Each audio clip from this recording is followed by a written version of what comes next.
to a city in the mainland UK for university. In order to pay the bills, I needed a job. And it just so happened that a guy I worked with back home was in charge of opening a UK branch of a bar chain that started in Ireland in the same city at the exact same time. He sorted me out with a job right away, and I became the de facto supervisor, manager, when he wasn't around, solely because I was the first employee hired. Gradually, we hired a handful of Irish students, and the bar, despite the fact that it had no remotely Irish features, became known as an Irish bar. Can't really blame them, as it had an Irish owner, an Irish supervisor manager, and over half the employees were Irish. Myself and two other guys, both English, I'll call them Kevin and Jake, became close and worked the most shifts getting to know the regulars. There were a few creepy, drunken guys or people trying to sneak drugs in the toilets, but nothing worse than what goes on in every bar, club. That was until a certain regular who would usually frequent the place at quiet hours and sit in the many nooks avoiding chit-chat started to make conversation with the workers. Immediately, I understood why he avoided talking to anyone, as he obviously had suffered from some severe trauma to his cheek, neck area. He was a slim, unhealthy-looking man in his early 60s with a sunken dent on the right side of his face, and a massive scar running from the corner of his mouth to his temple. His voice was also extremely croaky and deep, and I would have to lean over the counter, putting my ear within centimeters of his mouth to even sort of hear him. I would end up just smiling and nodding like an idiot so as to avoid being rude. The only thing I definitely always made out was Belfast, Armagh, another city in Ireland, and Yellow Dog. I felt sorry for him, but I assumed he had suffered throat cancer or something similar, and always humored him even though he was nearly impossible to hear. I would normally walk the short distance home from work, even though it was through the city centre during the middle of the night. It was nearly always busy, as it was a big student town. I only had one weird experience because of this. When I was stopped by a tall, nervous-looking guy down the one alleyway I had to walk. He asked me for a cigarette, and when I told him I didn't smoke, he noticed my accent and started walking with me and talking about being from Ireland. I was pretty uncomfortable at this point, as it was like 200 yards until I reached the busy high street, where he surely wouldn't try anything, but he kept saying, "My dad's Irish, give me your number and I'll sort you out." Whatever the hell that meant. He kept telling me to get my phone out so I could take his number.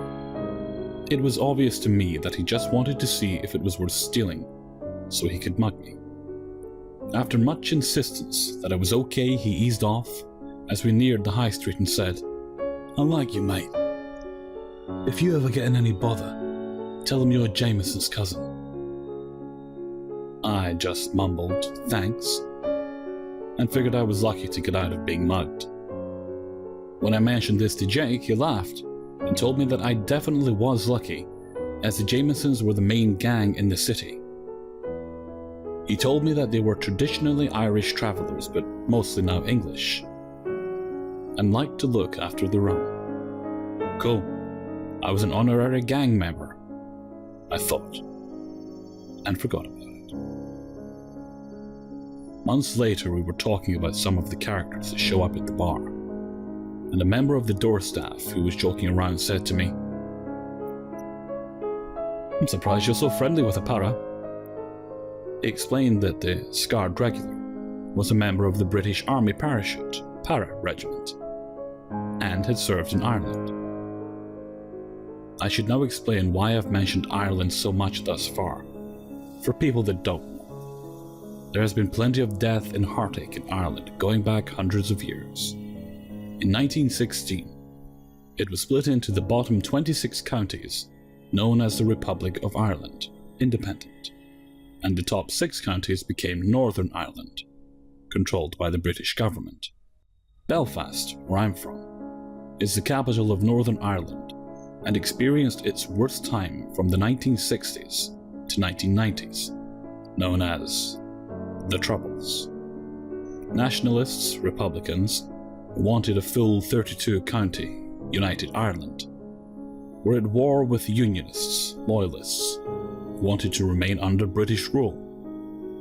It resulted in plenty of death and wrongdoing on both sides. During this time, the British government sent in their army, which only served to escalate tensions, and many atrocities were committed by the British army against the nationalist Republican side. As a result, there is massive dislike and mistrust of the British army in this part of the island. Also, people who work in an Irish bar would generally consider themselves nationalist. Not always, but it was true for all the members of staff I worked with. Anyway, sorry if that was too long. I brushed off that bit of info thinking he was a harmless old codger and that I wouldn't let old prejudice get the better of me. The old guy started coming in more and more, always doing the same thing: sit at the bar, order 2 bottles, drink 1, and give the other to whoever served him, then leave after some 90% inaudible chat. I then began to notice he would only ever get a second beer for the English employees. I was being stupid, I told myself. The Troubles were a long time ago, and the majority of people had moved on. But then another Irish employee mentioned it to me. Whatever. Let him hold his prejudice. It was 2013. I wasn't about to let some old secretarian loser get me annoyed. He still talked to me, and I smiled politely and nodded. It wasn't until I started thinking back on it that he was always sneering as he talked to me when he mentioned Ireland. He then began to only talk to Kevin or Jake, both of whom were in the pretty boy mold. Short, slim, good-looking guys in their early 20s, who were chatty and good fun. He would start to stay longer and only talk with them. Often, he would be clearly looking at me and saying stuff, smirking, that I couldn't make him out. When I would ask them what he said, they would just shrug and say, "How the fuck am I meant to know?" and laugh. What really set off alarm bells in my head was when he began to come in for a drink with guys of similar description, and plying them with drinks all night, always young men shorter than him with a slim build. A guy in his 60s buying drinks all night for unassuming young men. I mean, it could be all above board, but it seemed very off to me. My suspicions were confirmed when I was told that while I was back at home for midterm, he had been caught by the bouncers supplying the poor young guy he was in with that night with ecstasy. Hopefully in exchange for just cash, although something told me otherwise. I figured that was the end of it. He'd be in prison, and forgot he even existed until one night. I walked home from work about 3 a.m. and swiped my keycard to get into the grounds of my halls. The gate was electric and took like 5 minutes to slowly close, making it easy for someone without a keycard to sneak in. As I walked the short distance to the actual front door of my halls, I heard quick footsteps and swung around to see the scarred-up, drug-dealing ex-army guy staring right back at me. I was shocked. What the hell am I supposed to do? I was pretty sure I could take him if it came to that, although maybe he would pull some crazy army shit. He just kept staring at me and babbling incoherently. I had no idea what I was supposed to do, and we just stared at each other from a few yards away for what seemed like 20 minutes. Then he began to creep slowly towards me. I wanted to quickly get through the door to my halls, but it was another slow-moving gate and he could follow me through.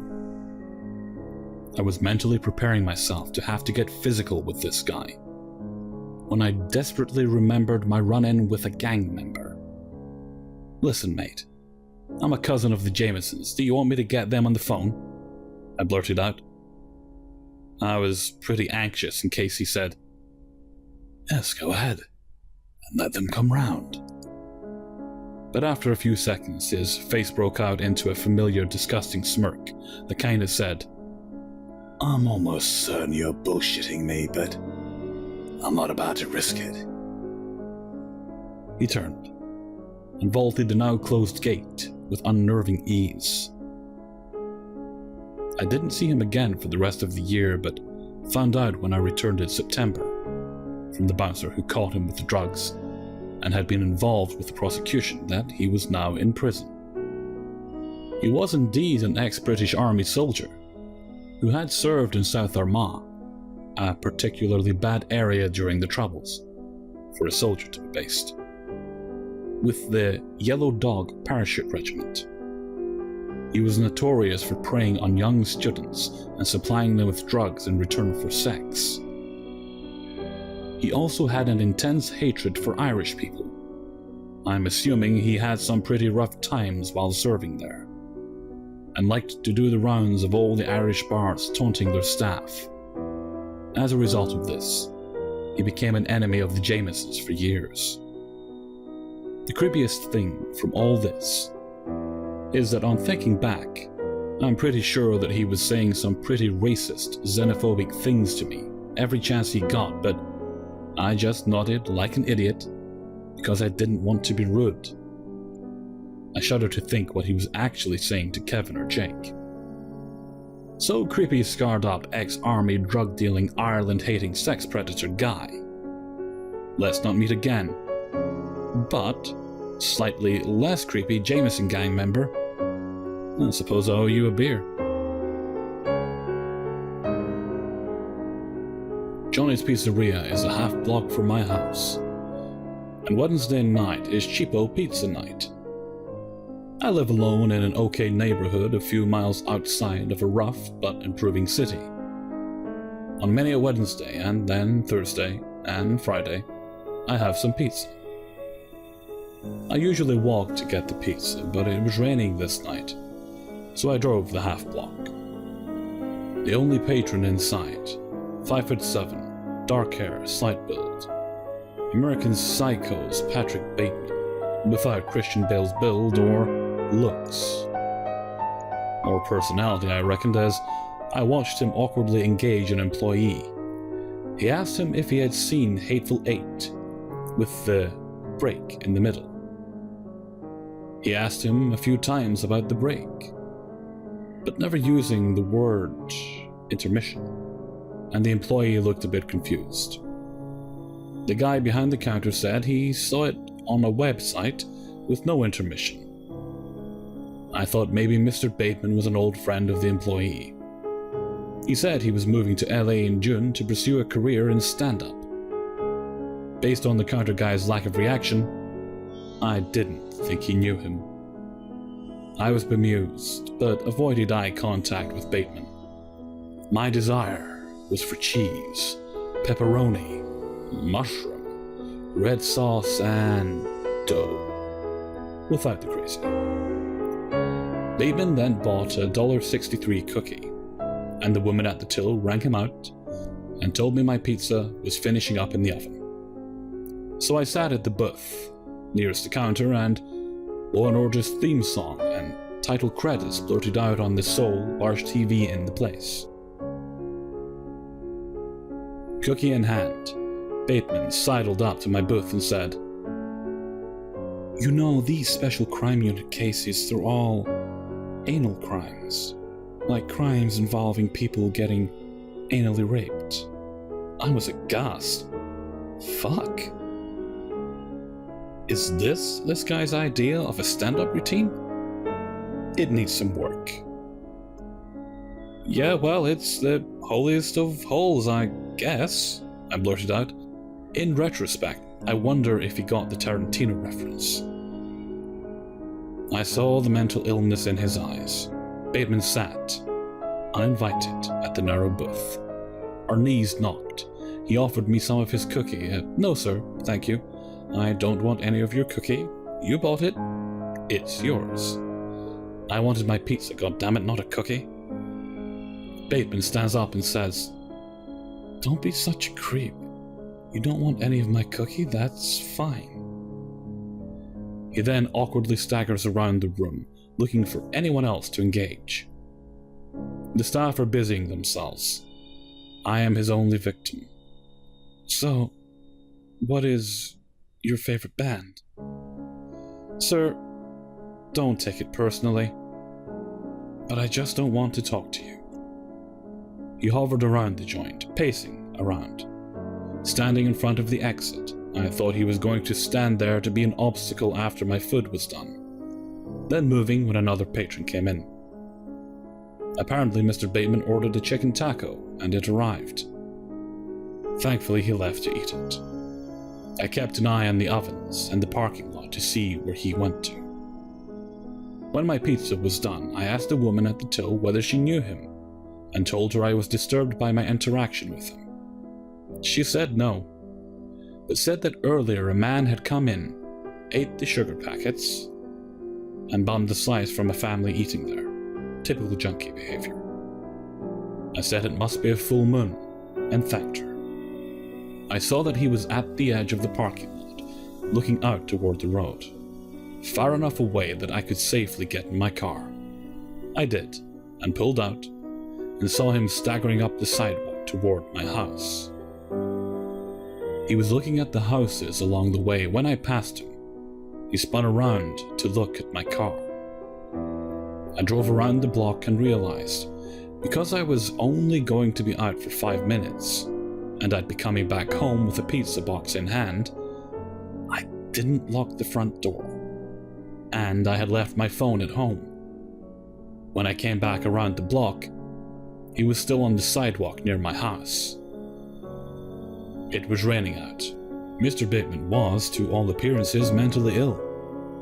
What if he was looking at the houses to seek shelter? What if he was trying the doors to get in? I went to my cousin's and called the non-emergency line for the police, and gave a description of the man, and asked that they come to my house to make sure it's secure. The dispatcher said at the end of the call, 2 things. 1, always lock your door even if you're just going to Johnny's. 2, I hope you got the breadsticks because they're great. I told the officers what happened and suggested that if he's still in the neighborhood, this might not be the last call they get tonight about him. I'd rather have a torn ego and an intact cornhole than a torn cornhole and an intact ego. What if it hadn't been raining that night, and I had walked? Anal Mr. Bateman? That's not meat. So about a year ago, I was hanging out with my friend Brandon at a park near where he lived around 11:30 at night. We were on one of the dark, winding paths leading into a huge wooded area near his house. We'd sat here in this spot so many times before over the years. We were sitting on a bench that's maybe 300 to 400 yards from the park's open, more public area. Looking at the bench from the trail, I was on the left, closer to the forest, and Brandon on the right, closer to the park. The bench is right next to the trail, like a foot away, and on either side of the trail is decently dense forest, aside from the little bit cut out to fit a bench. It was the summer in Texas, and I felt warm and safe since I'd been here so many times before. But also because Brandon is a 6-foot tall guy and I'm a closer to 5 feet tall girl. We'd been at the park for hours, sitting on the bench, smoking and talking. We had a whole setup of our stuff sitting in between us. 2 pipes, 2 grinders, 2 lighters, 2 backpacks, and other miscellaneous items. I mostly just mean to point out that we were very comfortable where we were, and we had been lounged out in this area for hours, with a lot of personal items lying out. Brandon and I are both significantly baked. At this point in time, I started to discuss with him that I was dealing with some unknown health issues and that my doctors were monitoring my heart rate and had hounded me about keeping it significantly under 140. The atmosphere was steady and calm. As Brandon went to reply, suddenly, we heard a man's very loud, very deep voice. My heart stopped. The air felt so still, and Brandon and I looked at each other, and I felt my heart drop right out of my chest, because the look of fear on his face mirrored mine. The voice of the man wasn't just any level speaking voice. He was yelling a song or a chant. At the point that he began this melodic yelling, we could tell that he was within 50 feet of us, and as Brandon and I turned to where the voice was coming from the right, closer to me, just down the trail deeper into the forest, a figure comes into view. He's about 50 feet away, and all I can see is that he's wearing a white shirt and is closing in on us quickly. Brandon and I turn to each other once more, and he says in a hushed but urgent tone, "We have to go." My body went cold. This whole moment lasted maybe 3 seconds, from the beginning of the chanting to Brandon declaring that we needed to leave. I grabbed everything of mine, not at all concerned with preserving my bud, and shoved it into my bag. I stood up and tried to begin walking as swiftly as possible. All the while, this guy is still chanting and running. Brandon stops me as he doesn't have all of his things back into his bag. The 2 seconds it took him to grab his things felt like minutes. I could see this guy clearly coming towards us, and as soon as Brandon got up, we sprinted with all our power towards the open area of the park. Because of my health issues at the time, I was sluggish and fatigued. I sprinted with all the force in my body, falling behind Brandon. The further I fall behind him, the louder the footsteps behind me become. I can feel this person closing in. I can sense that they are within 15 feet of me. My heart is pounding, and adrenaline makes me feel as if cold blood is pumping through my veins.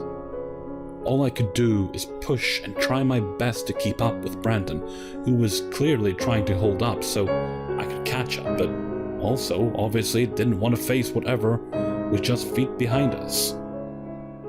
We never looked back. We ran through the woods, then the park. But still, even as we reached the neighborhood's main road, we could hear his shoes slapping against the pavement just behind us. We continued across the road and into another forest, where we ran until we couldn't. We were pretty sure the guy stopped just at the edge of the main road we crossed, but we ran until we were sure he wouldn't find us again. At this point, we found a new bench to sit at and just tried to rationalize what had just happened. I called my mom to pick me up on our walk back to Brandon's, that we only took once we felt we were safe and unseen. I'm still not totally sure what happened or what was about to happen. We sometimes joke about this man running after us, yelling some earthy song with words of another language. But we both know what happened that night was horrifying and inexplicable.